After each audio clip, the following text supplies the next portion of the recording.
ดนตรีเป็นนักร้องเพลงเพื่อชีวิตดังฟ้าลิขิตทำให้ชีวิตเปลี่ยนไปโควิดมันร้ายเข้ามาไม่ทันเท่าไรนักร้องนักดนตรีร้องไห้จะทำอย่างไรเขาสั่งเคอร์ฟิวพวกรัฐมนตรีไม่มีสักคนจริงใจเงินช่วยยาใส่จะได้มานั้นแสนยากเย็นคนป่วยล้มตายค่าบ้านมันยังมองไม่เห็นรัฐบาลทำงานไม่เป็นมันยังจะเข็นกันอยู่อีกต่อไป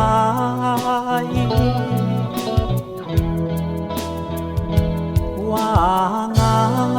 รุ่นใหญ่เพลงเพื่อชีวิตไม่เห็นพี่คิดพี่ทำอะไรสักอย่าง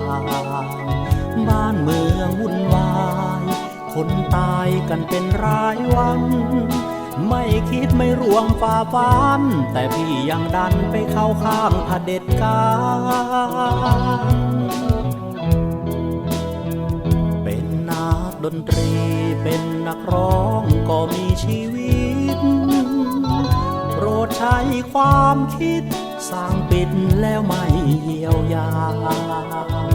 ไม่มีงานทำแล้วเราจะกินอะไรฝากถึงผู้นำเมืองไทยปิดได้ปิดไปแต่ต้องมาเยียวยา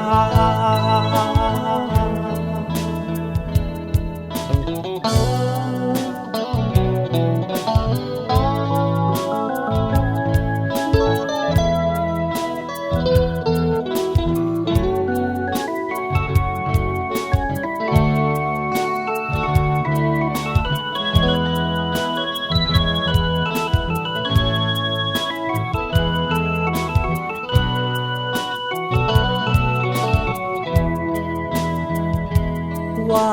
ไงรุ่นใหญ่เพลงเพื่อชีวิตไม่เห็นพี่คิดพี่ทำอะไรสักอย่างบ้านเมืองวุ่นวายคนตายกันเป็นรายวันไม่คิดไม่รวมฝ่าฟันแต่พี่ยังดันไปเข้าข้างเผด็จการดนตรีเป็นนักร้องก็มีชีวิตโปรดใช้ความคิดสร้างปิดแล้วไม่เยียวยาไม่มีงานทำแล้วเราจะกินอะไร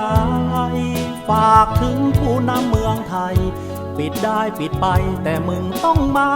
เยียวยา